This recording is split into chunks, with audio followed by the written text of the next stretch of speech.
But tomorrow, you, Karen Larson, myself, we're going to be at the Jinx Christmas Parade. It gets rolling about 10 o'clock, so make sure you come out there and say hi, because I know it's freezing right now. Is it actually below freezing, though? It depends on where you are. It's cold. Yeah, how about that? Some of us are below freezing. Some of us maybe just a hair above freezing, but we're not going to move a whole lot as we go through the rest of the afternoon. May still have a flurry or two out there as well. The bark a little worse than the bite here on dual Doppler. We've got a lot of dry air moving in. You may start to notice that. Lips getting a little chapped, maybe starting to feel some of that dryness on your hands. That's that dry air moving in from the north. And that's also eroding some of the snow that's falling out of the clouds, but then kind of disappearing and drying out before it makes it down to ground level. But we might get a few flurries to reach here. Now with the snow we saw overnight, highest snowfall total northeast side of Broken Arrow.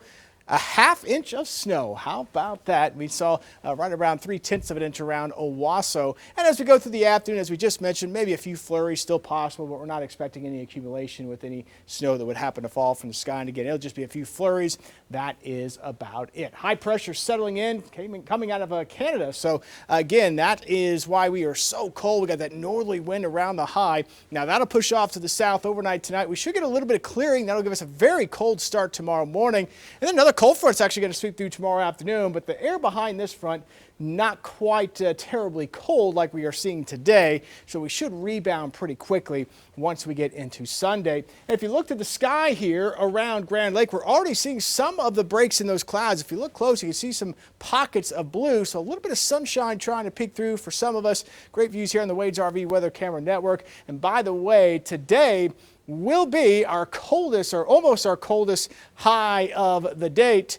34 degrees is where we were at midnight tonight. That's been our high so far. And by the way, record coldest for this date, 32 degrees back in 1937. Yeah, that's the high temperature, record coldest high temperature. So I think we'll have the second coldest high we've ever had on this date. If you have plans to head out to TU in Florida tonight, or South Florida, I should say, tonight, temperatures will be falling through the 20s. It is going to be a very cold evening, and we drop all the way into the low 20s for tomorrow morning. And then for Bedlam tomorrow, temperatures dropping off through the 30s to the evening hour. So cold for tonight and cold for tomorrow night as well, but tomorrow night not quite as cold as what we'll have for tonight. Tomorrow afternoon, mid-40s for highs. We'll be back into the 50s on Sunday. And hey, we could push 60 early next week with a chance of showers rolling in by Thanksgiving Day. We'll be right back.